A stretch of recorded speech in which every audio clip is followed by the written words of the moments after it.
So hey there guys, here I have the new Fat Girl chassis with the body panels included on the chassis itself. As you could tell, this was printed on my resin printer, so this is where I had the support, so that's not what shows up when you buy it from Shapeways directly. Theirs are smooth. It's just I didn't cut those right and I just painted it over. But anyways, this is what the chassis looks like up close. It has extra supports. All the other chassis that I have listed, I went ahead and added extra supports too.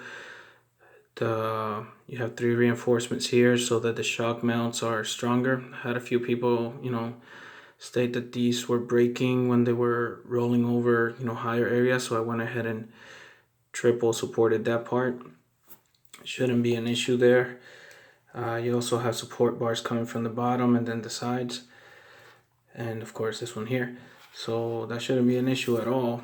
The front is extremely strong now, having all of this material here supporting that shock. The chassis does come with the stop, which is this bar right here. But as I stated before, this bar can be removed. This usually goes kind of like down here. And what it does is limits from the servo from going too far up. So it does that.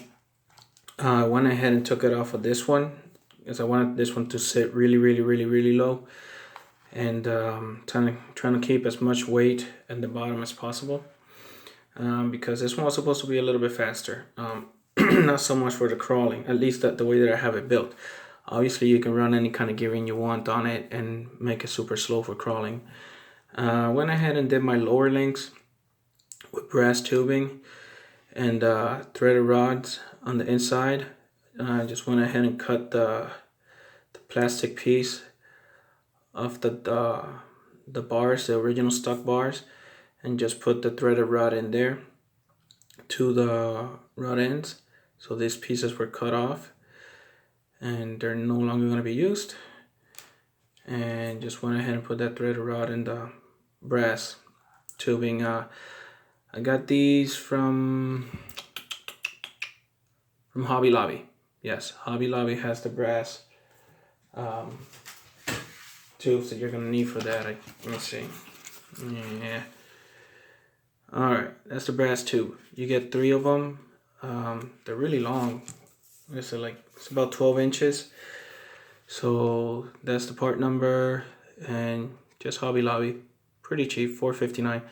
And you get 3 tubes, which is I think 1 tube was enough to do all of these, and I still have some left over, so you'll be able to do all of them with maybe 1.5 tubes.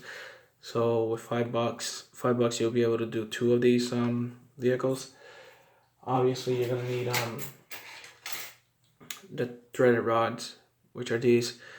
I think these are 2-56 threaded rods, but you could use the M2 threaded rods if you find those, and they work pretty well. Just anything that's going to be thin enough to fit inside of the brass tube.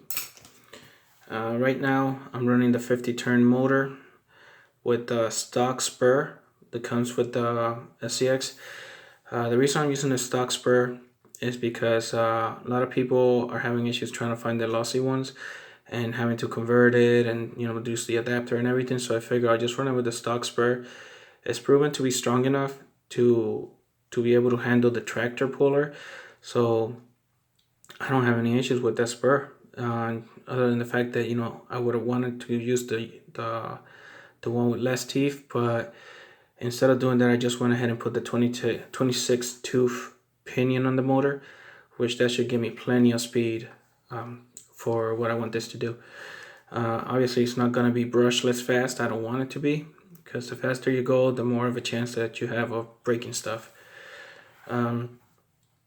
It's got the front end, I kind of try to make it look halfway decent. Like I said, these little marks, they don't come on the print that you guys order from Shapeways. Those are just from the supports that I used on my resin printer. But I thought about putting the LEDs that come stock with the SCX inside of there, but then I just really don't run with the lights anyway. But you guys can if you want. It's just I don't like draining the battery with the little lights, and I don't really ride it at night anyways. The chassis itself allows you to put 260, I believe this is. Can't even see it. It's somewhere in there. It's, I believe, a 260 milliamp hour 2S battery. Fits nicely in there. And the ESC fits in there. The on and off switch, if you put it facing down like this, the on and off switch will be right there. So you'll be able to, use any kind of small item like a small screwdriver, just turn it on and off. It's not a big issue. I could have made a hole on the side to where you could reach it on the side, but I thought that would just not help the look of the car. I wanted it to be clean. I didn't want any, there to be much going on the outside. So you can see all of this area is clear. There's no weight up top. So most of the weight is just going to be sitting at this level right here, which is the battery, ESC, and the motor, which is real low. There's really no other way that you can go at it with a 130 size motor inside of the chassis. And as you can see, not a whole lot of space was wasted, because these are the upper arms right there, upper links. So there's really not a whole lot more you could have done to be able to keep this looking as the original one looks, and been able to fit everything in there. As you can see, everything's inside the engine bay. Motors in the back. Super lightweight chassis.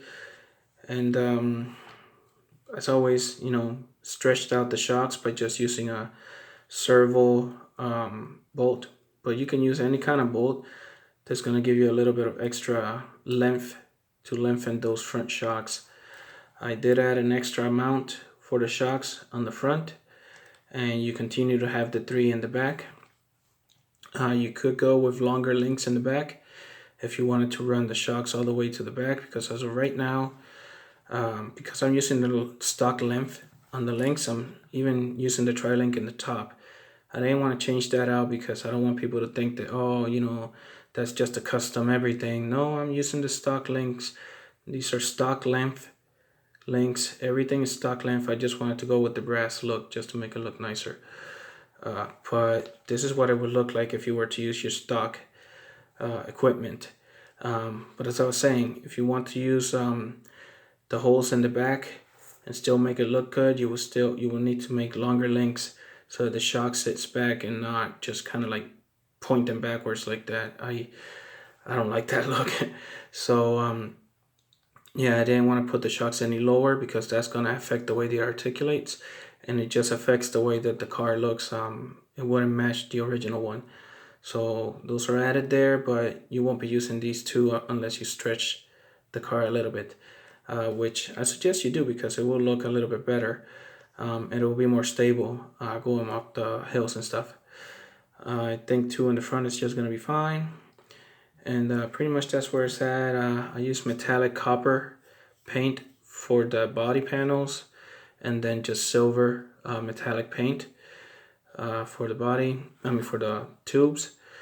That's why you get that look. Spray paint, of course. I use the kind that you use for painting your exhaust on your cars, that high heat resistant kind. I just feel that it gives you a better, feel, and it's kind of like tougher. It's just better paint. Let me see. I didn't have the 12mm bolts to put in here, so I kind of ghetto rigged that. But all you need is a 12mm M2 bolts to connect the 130 in there, so 2 of those. And of course, I'm using the aluminum HR Hot Racing base plate and transmission case, which you could see there. I guess you could kind of see. So that's where that's at. And pretty much that's the vehicle. Stock servo, yeah, and front linkage. I haven't had an issue with these, even though they're horrible. They have a whole bunch of slack. Servo's extremely weak. Servo doesn't help us at all. But honestly, because I'm not doing the real the crawling part of it, I'm just kind of mashing around with my son. I haven't had a need to change the servo, but I highly suggest that you do change the servo. I was thinking about making a servo mount so that you guys can use another kind of servo. But there's another guy that I can't think of the name right now. He's already got that designed, and it's already posted on his Shapeways store. So I figured I'm not gonna try and take business from his side. He did a really good design.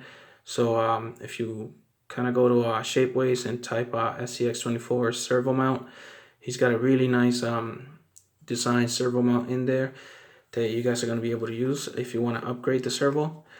Like I said, I may make the servo mount for myself, but I don't think that I'll be posting it for sale, because like I said, I'm not gonna try to mess with the man's sales. That's kind of shitty. You shouldn't do that. Anyways, that's the vehicle. That's where it's at. Everything fits. Everything works. I guess I should probably show you that everything works. Let me go ahead and turn it on. Let's see where we got the little thing. Using that little bar that I broke off of it. So it falls in place. Got steering. Of course, with that big pinion, you're not gonna get really good slow speed control. You're pretty much just gonna have a whole lot of speed. So you can see, extremely fast as I would suggest you go with worm gears. Even though these are metal, it's not really good that you run these much faster than this. If you wanted to make this really fast, you would just go ahead and use barrage axles, which are a lot easier to get a hold of right now. And then some other stuff like sumo axles, I really like. Those are really strong, and they already have the servo mount on them and all that stuff. But sumos, a little bit harder to get a hold of right now, but you can still get them though.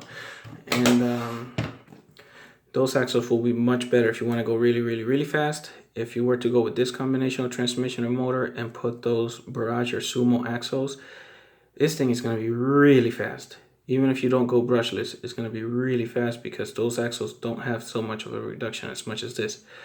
But if you want it to be, fast enough to be fun, but not too fast, and still be able to kinda crawl, but not really, then this would be a better option, especially if you already have an SCX24, so you don't have to go with other axles.